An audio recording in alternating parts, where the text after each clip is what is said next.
BMC radio Malayalam വാർത്തകൾ നിങ്ങൾക്കായി അവതരിപ്പിക്കുന്നത് ഐമാക് കൊച്ചിൻ കലാഭവൻ. കലാവിദ്യാർത്ഥികൾക്ക് പ്രിയപ്പെട്ട ബഹ്റൈനിലെ കലാകേന്ദ്രം.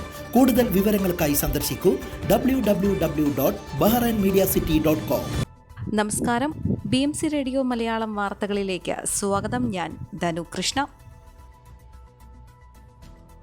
ജനീവയിലെ UN ആസ്ഥാനത്ത് ചേർന്ന മനുഷ്യാവകാശ സമിതിയുടെ 56ാമത് ജനറൽ കൗൺസിൽ യോഗത്തിൽ ബഹ്റൈൻ പങ്കാളിയായി. ബഹ്റൈൻ ഹ്യൂമൻ റൈറ്റ്സ് ഫൗണ്ടേഷനെ പ്രതിനിധാനം ചെയ്ത് പരാതി പരിഹാര സമിതി ചെയർപേഴ്സൺ റൌദ സൽമാൻ, ഓംബുഡ്സ്മാൻ സമിതി അംഗം മുഹമ്മദ് സബാഹ് അസുലും എന്നിവരാണ് പങ്കെടുത്തത്.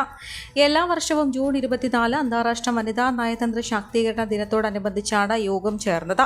നൂറ്റാണ്ടുകളായി നയതന്ത്ര മേഖലയിൽ സ്ത്രീകൾ കൈവരിച്ച നേട്ടവും മുന്നേറ്റവും യോഗം വിലയിരുത്തി. UNന്റെ വിവിധ തലങ്ങളിലുള്ള പ്രവർത്തനങ്ങളിലും സ്ത്രീകൾ ഏറെ മുന്നിലാണെന്നും വരും വർഷങ്ങളിൽ കൂടുതൽ മുന്നേറ്റം കൈവരിക്കാൻ അവർക്ക് സാധിക്കുമെന്ന പ്രതീക്ഷയും പങ്കുവച്ചു.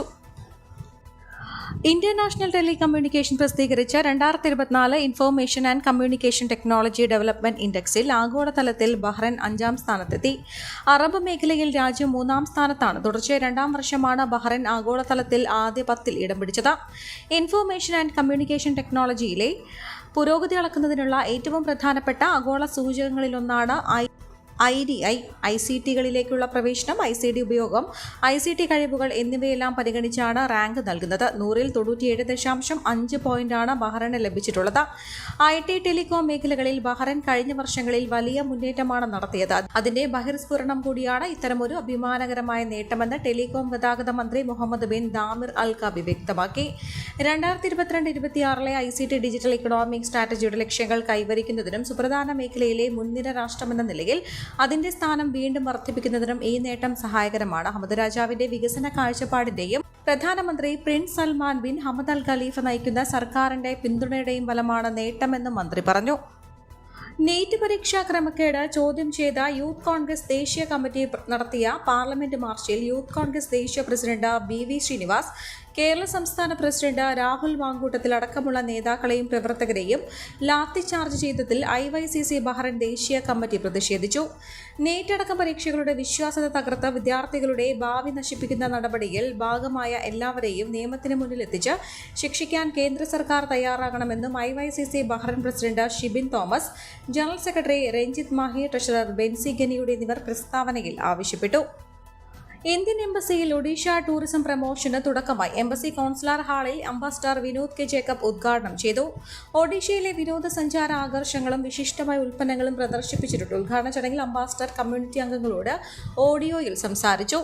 ഇന്ത്യൻ എംബസിയുടെ ഫോക്കസ് സ്റ്റേറ്റ് യൂണിയൻ ടെറിട്ടറി സംരംഭത്തിന് കീഴിലാണ് ഓരോ സംസ്ഥാനത്തിന്റെയും ടൂറിസ്റ്റ് ആകർഷണങ്ങളും തനതായ ഉൽപ്പന്നങ്ങളും ഒരു മാസ കാലയളവിൽ ബഹ്റൈനിൽ പ്രൊമോട്ട് ചെയ്യുന്നത്.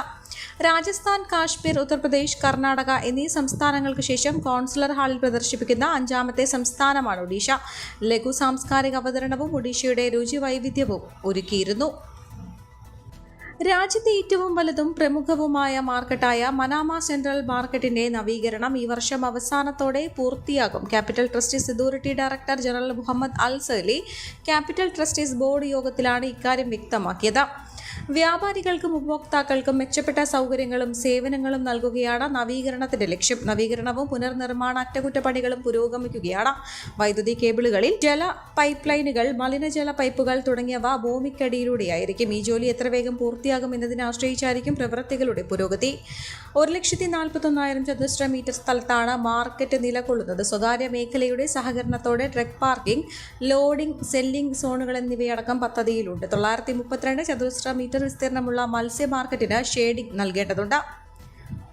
വൈദ്യുതി ഉപഭോഗം കുറയ്ക്കുന്നതിനുള്ള ശ്രമങ്ങളുടെ ഭാഗമായി സോളാർ പാനലുകൾ സ്ഥാപിക്കാനും LED ലൈറ്റിംഗ് നവീകരിക്കാനും പദ്ധതിയുണ്ട്. ദേശീയ വനവൽക്കരണ സംരംഭങ്ങളുമായി ചേർന്ന് മരങ്ങൾ നട്ടുപിടിപ്പിക്കുകയും മാർക്കറ്റിന് ഹരിത ഭംഗി നൽകുകയും ചെയ്യും.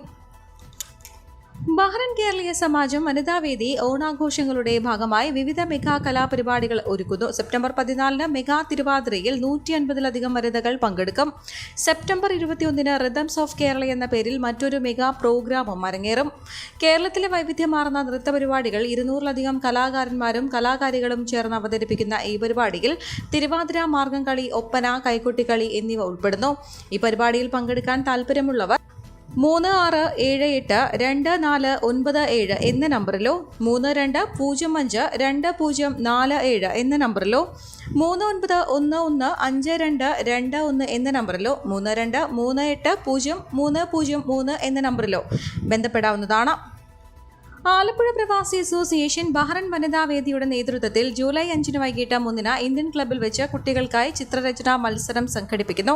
മത്സരങ്ങൾ ഗ്രൂപ്പ് തിരിച്ച് ക്രമീകരിച്ചിരിക്കുന്നു. 6 വയസ്സ് വരെയുള്ളവർക്ക് ക്രയോണുകൾ ഉപയോഗിച്ച് കളറിംഗ്, 7 മുതൽ 12 വയസ്സ് വരെയുള്ളവർക്ക് drawing and colouring, colour pencil ഉപയോഗിച്ചാണ് മത്സരം. 13 മുതൽ 16 വയസ്സ് വരെയുള്ളവർക്ക് ഡ്രോയിംഗ് ആൻഡ് കളറിംഗ് മത്സരം വാട്ടർ കളർ ഉപയോഗിച്ചായിരിക്കും. രജിസ്ട്രേഷനും കൂടുതൽ വിവരങ്ങൾക്കും 37356788 എന്ന നമ്പറിലോ 33364388 എന്ന നമ്പറിലോ 36462500 എന്ന നമ്പറിലോ 39695000 എന്ന നമ്പറിലോ ബന്ധപ്പെടാവുന്നതാണ്. അങ്കമാലി താലൂക്ക് ആശുപത്രിയിൽ വ്യാഴാഴ്ച ആരംഭിച്ച സിനിമാ ചിത്രീകരണം വിവാദമായതോടെ നിർത്തിവെച്ചു. ചിത്രീകരണം മൂലം ആശുപത്രിയിലെത്തിയ രോഗികൾക്ക് ചികിത്സ നിഷേധിക്കപ്പെട്ടുവെന്ന പരാതിയുടെ അടിസ്ഥാനത്തിൽ സംസ്ഥാന മനുഷ്യാവകാശ കമ്മീഷൻ ആരോഗ്യവകുപ്പിനെതിരെ കേസെടുത്തതിന് പിറകെയാണ് നിർത്തിവെച്ചത്. ഫഹദ് ഫാസിൽ ആൻഡ് ഫ്രണ്ട്സ് ബാനറിൽ ശ്രീജിത്ത് ബാബു സംവിധാനം നിർവഹിക്കുന്ന പൈങ്കിളി എന്ന മലയാള സിനിമയ്ക്കായി അങ്കമാലി താലൂക്ക് ആശുപത്രിയിൽ വ്യാഴം വെള്ളി ദിവസങ്ങളിൽ അത്യാഹിത വിഭാഗം ചിത്രീകരിക്കാൻ ബുധനാഴ്ച ആരോഗ്യവകുപ്പ് ഡയറക്ടർ KV നന്ദകുമാർ അനുമതി നൽകിയിരുന്നു. എന്നാൽ വിവാദമായതോടെ ഉത്തരവ് പിൻവലിക്കുകയും വെള്ളിയാഴ്ചയിലെ ചിത്രീകരണം നിർത്തിവെക്കുകയും ചെയ്തു. പ്രൊഡക്ഷൻ എക്സിക്യൂട്ടീവ് ബിജു കടവൂരിന്റെ അപേക്ഷയുടെയും ജില്ലാ മെഡിക്കൽ ഓഫീസറുടെയും കത്തിന്റെയും അടിസ്ഥാനത്തിലാണ് രാത്രി 7 മുതൽ പുലർച്ചെ 5 വരെയുള്ള സമയങ്ങളിൽ 9 നിർദ്ദേശങ്ങളോടെ ആരോഗ്യവകുപ്പ് ഡയറക്ടർ ചിത്രീകരണത്തിന് അനുമതി നൽകിയത്. ആശുപത്രിയിലെ റിസപ്ഷൻ ഹാളും അത്യാഹിത വിഭാഗവും മുറിയുമാണ് അതിനായി ആവശ്യപ്പെട്ടിരുന്നത്. പ്രതിദിന ചിത്രീകരണത്തിന് 10,000 രൂപ വീതമാണ് താലൂക്ക് ആശുപത്രി മാനേജ്മെന്റ് കമ്മിറ്റിയിൽ അടച്ചത്. എന്നാൽ മഴക്കെടുതിയും മഴക്കാല രോഗങ്ങളും മൂലം രാത്രിയിലും നിരവധി രോഗികൾ എത്തിയതോടെയാണ് സിനിമയുടെ ചിത്രീകരണം പലർക്കും തടസ്സമാവുകയും തുടർന്ന് പരാതിയും ഉയർന്നത്. അതേസമയം സിനിമാ ചിത്രീകരണത്തിന് വേണ്ടി ആശുപത്രിയിലെത്തിയ രോഗികൾക്ക് ചികിത്സ നിഷേധിച്ചുവെന്ന പ്രചാരണം അടിസ്ഥാനരഹിതമാണെന്ന് ആശുപത്രി medical superintendent doctor Sunil J Elanthattu പറഞ്ഞു. തലവേദനയും ഛർദിയും ബാധിച്ച് സ്വകാര്യ ആശുപത്രിയിൽ ചികിത്സയിലായിരുന്ന 12 വയസ്സുകാരന് പ്രൈമറി അമീബിക് മസ്തിഷ്ക ജ്വരം സ്ഥിരീകരിച്ചു. ഫറൂഖ് കോളേജിനടുത്ത് ഇരുമുളിപ്പറമ്പ് സ്വദേശിയായ വിദ്യാർത്ഥിക്കാണ് നട്ടലിൽ നിന്നെടുത്ത സ്രവം പുതുശ്ശേരിയിലെ ലാബിൽ പരിശോധിച്ചപ്പോൾ രോഗം സ്ഥിരീകരിച്ചത്. ഛർദി, തലവേദന തുടങ്ങിയ രോഗലക്ഷണങ്ങളുമായ കുട്ടി ഒരാഴ്ചയായി ചികിത്സയിലായിരുന്നു. നിലവിൽ വെന്റിലേറ്റർ തുടർന്ന കുട്ടിയുടെ നില ഗുരുതരമാണെന്നും ഡോക്ടർമാർ അറിയിച്ചു. പ്രൈമറി അമീബിക് മെനിഞ്ചോ എൻഫലൈറ്റിസ് അപൂർവ മസ്തിഷ്ക അണുബാധയാണ്. സാധാരണയായി വെള്ളത്തിലൂടെയാണ് രോഗം പകരുന്നത്. അമീബ ശരീരത്തിൽ പ്രവേശിച്ചാൽ 5 ദിവസം കൊണ്ട് രോഗലക്ഷണങ്ങൾ കാണുകയും വളരെ പെട്ടെന്ന് രോഗം മൂർച്ഛിക്കുകയും ചെയ്യും. ജൂൺ 16 ഫറൂഖ് കോളേജ് പരിസരത്തെ അച്ചൻകുളത്തിൽ കുളിച്ചതിനു ശേഷമാണ് കുട്ടിയിൽ രോഗലക്ഷണം കണ്ടു തുടങ്ങിയത്. പനിയും ജലദോഷവും തലവേദനയുമായി രോഗലക്ഷണങ്ങൾ മൂർച്ഛിക്കുകയായിരുന്നു. കുട്ടിക്ക് രോഗലക്ഷണം കണ്ടു തുടങ്ങിയതിന് പിന്നാലെ ക്ലോറിനേഷൻ ചെയ്ത് അച്ചൻകുളം അടച്ചിരുന്നു. നാഷണൽ ക്വാളിറ്റി അഷുറൻസ് സ്റ്റാൻഡേർഡിൽ രാജ്യത്തെ ഏറ്റവും ഉയർന്ന സ്കോർ നേടി സംസ്ഥാനത്തെ കുടുംബാരോഗ്യ കേന്ദ്രം. മലപ്പുറം കോട്ടയ്ക്കൽ കുടുംബാരോഗ്യ കേന്ദ്രമാണ് 99% സ്കോർ നേടി മികച്ച പ്രാഥമികാരോഗ്യ കേന്ദ്രങ്ങളുടെ പട്ടികയിൽ ഉൾപ്പെട്ടത്. ഡൽഹിയിൽ നടന്ന ആയുഷ്മാൻ ഭാരത് ഗുണവത് സ്വാസ്ഥ്യ നാഷണൽ ഇവന്റിൽ വെച്ച് കേന്ദ്ര ആരോഗ്യ സഹമന്ത്രി പുരസ്കാരം കൈമാറി. കോട്ടയ്ക്കൽ കുടുംബാരോഗ്യ കേന്ദ്രത്തിലെ മെഡിക്കൽ ഓഫീസർ ഡോക്ടർ നഷീദ, സംസ്ഥാന ജില്ലാ ക്വാളിറ്റി അഷുറൻസ് ഓഫീസർമാർ, ആരോഗ്യവകുപ്പിലെ ഉന്നത ഉദ്യോഗസ്ഥർ എന്നിവർ പുരസ്കാരം ഏറ്റുവാങ്ങി. കുട്ടനാട് താലൂക്കിലെ വിദ്യാഭ്യാസ സ്ഥാപനങ്ങൾക്ക് ഇന്ന് ജില്ലാ കളക്ടർ അവധി പ്രഖ്യാപിച്ചു. കുട്ടനാട് താലൂക്കിലെ ജലനിരപ്പ് താഴ്ന്നിട്ടില്ലാത്തതിനാലും കിഴക്കൻ വെള്ളത്തിന്റെ വരവ് കുറഞ്ഞിട്ടില്ലാത്തതിനാലും കുട്ടികളുടെ സുരക്ഷ മുൻനിർത്തിയാണ് അവധി പ്രഖ്യാപിച്ചത്. പ്രൊഫഷണൽ കോളേജുകൾ ഉൾപ്പെടെയുള്ള എല്ലാ വിദ്യാഭ്യാസ സ്ഥാപനങ്ങൾക്കും ട്യൂഷൻ സെന്ററുകൾക്കും അങ്കണവാടികൾക്കും അവധി ബാധകമാണ്. ജില്ലയിൽ ദുരിതാശ്വാസ ക്യാമ്പുകൾ പ്രവർത്തിക്കുന്ന വിദ്യാഭ്യാസ സ്ഥാപനങ്ങൾക്കും അവധിയാണ്. മുൻ നിശ്ചയിച്ച പരീക്ഷകൾക്ക് മാറ്റമില്ല. അനധികൃത ലോട്ടറി വിൽപ്പന നടത്തിയ അംഗീകൃത ഭാഗ്യക്കുറി ഏജന്റ് സസ്പെൻഡ് ചെയ്തു. പത്തനംതിട്ട ജില്ലാ ഭാഗ്യക്കുറി ഓഫീസിൽ H3714 നമ്പറായി രജിസ്റ്റർ ചെയ്തിട്ടുള്ള അടൂർ പന്നിവിഴ വാലത്ത് ഷിനോ കുഞ്ഞുമോന്റെ ലോട്ടറി ഏജൻസി സംസ്ഥാന ഭാഗ്യക്കുറി വകുപ്പ് director S. Abraham Wren suspend ചെയ്തത്. സംസ്ഥാന ഭാഗ്യക്കുറി വകുപ്പിന്റെ അംഗീകൃത ഏജന്റായിരിക്കെ ബോജെട്ടി എന്ന ഉൽപ്പന്നവും അതോടൊപ്പമുള്ള നറുക്കെടുപ്പ് കൂപ്പണും വിൽക്കുന്നതായി സമൂഹ മാധ്യമങ്ങളിൽ ഉൾപ്പെട്ട വാർത്ത പ്രചരിച്ചിരുന്നു.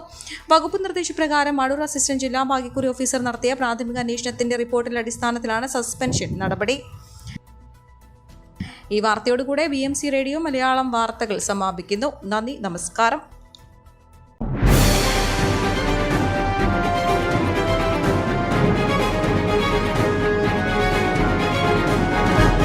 BMC റേഡിയോ മലയാളം വാർത്തകൾ നിങ്ങൾക്കായി അവതരിപ്പിക്കുന്നത് iMac കൊച്ചിൻ കലാഭവൻ. കലാവിദ്യാർത്ഥികൾക്ക് പ്രിയപ്പെട്ട ബഹ്റൈനിലെ കലാകേന്ദ്രം. കൂടുതൽ വിവരങ്ങൾക്കായി സന്ദർശിക്കൂ www.bahrainmediacity.com.